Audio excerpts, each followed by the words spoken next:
Ang mata sa salamin. Mahilig si Carla sa mga antigong gamit, ang bawat isa ay tila may kwento, isang kasaysayan ng mga taong matagal nang nawala. Kaya nang makita niya ang isang kakaibang salamin sa isang pamilihan sa kanilang baryo, hindi siya nakatanggi. Malaki ito, may madilim at masalimuot na kahoy na frame, yung klase ng gamit na nagpapakita ng isang lumang, nakalimutang panahon. Ang nagbenta, isang matandang lalaki, ay tila kinakabahan habang ibinabalot ang salamin. Ingatan mo yan, bumulong siya sa malalim na tinig. Hindi lahat ng salamin ay pareho. Tinawanan ni Carla ang sinabi ng matanda, inisip na baka ito ay isang lumang pamahiin. Ngunit nang dalhin niya ang salamin sa kanyang bahay, isang kakaibang pakiramdam ang pumasok sa kanyang puso.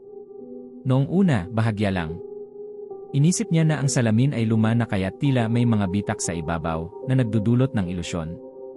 Ngunit noong ikalawang gabi, habang dumadaan siya sa harap ng salamin, napansin niyang may kakaibang anino sa likod niya. Nang tumigil siya at tumingin, hindi tumugma ang reflection sa paligid niya. May isang tao sa salamin, isang figure na nakatayo sa likod niya. Pero nang lingunin niya ang paligid, wala namang tao. Bilis ng tibok ng kanyang puso, ngunit pinilit niyang kalimutan ito, iniisip na baka siya ay napapagod lang.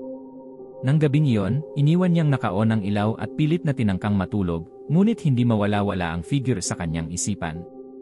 Palaging nandoon ito, nagmamasid, nag-aantay. Hindi na ito basta isang ilusyon. Tiyak na ito'y isang bagay na totoo. Noong ikatlong gabi, hindi na nakatiis si Carla. Tumayo siya sa harap ng salamin, ang mata ay nakatutok sa anino. Gusto niyang patunayan na ito'y paningin lang, isang laro ng isipan. Ngunit habang titig na titig siya sa salamin, naramdaman niyang bumaba ang temperatura. Isang malamig na hangin ang pumuno sa buong kwarto, at ang figure sa salamin ay nagsimulang gumalaw, palapit sa kanya. Bigla, ang mukha ng figure ay naging malinaw, hindi na ito basta isang anino. Isa itong mukha ng lalaki, ngunit ito'y deformed, parang nakulong sa salamin, nais na makalabas. Walang mga mata ang mukha, tanging mga butas na malalim at itim, nakatitig kay Carla ng may gutom na hindi niya kayang ipaliwanag. Lalo pang bumilis ang tibok ng kanyang puso, ngunit hindi siya makagalaw. Ang figure ay gumalaw, pinipigilan siya. Carla. Ang boses ay isang malalim, mahinang bulong, na parabang ang lalaki ay nasa likod niya, pero wala namang tao sa kwarto. Ang katawan ni Carla ay natigilan. Gusto niyang sumigaw, ngunit walang tunog na lumabas sa bibig niya. Huwag kang tumingin. Huwag mong buksan. Pinilit ni Carla na umiwas, ngunit ang figure sa salamin ay hindi siya pinapalabas. Ang mga kamay ng figure ay dumapo sa salamin, ang mga daliri ay kumikilos, parang nagsisikap na makalabas. Ang salamin ay nagsimulang magpulse, parang buhay, parang humihinga, at pagkatapos. Crack!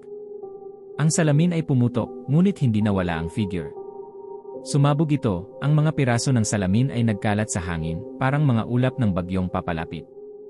At sa huling sandali, nakita ni Carla ang kanyang sariling mukha sa reflection, hindi ang mukha niya, kundi isang ngiti na hindi kanya, isang ngiting puno ng kasamaan. Tinutukso kita, Carla. Huwag mong subukang takasan. Ang huling nakita ni Carla ay ang mga piraso ng salamin, ang sarili niyang mata na nakatingin sa kanya mula sa reflection, puno ng takot, habang ang dilim ay unti-unting nilamon siya.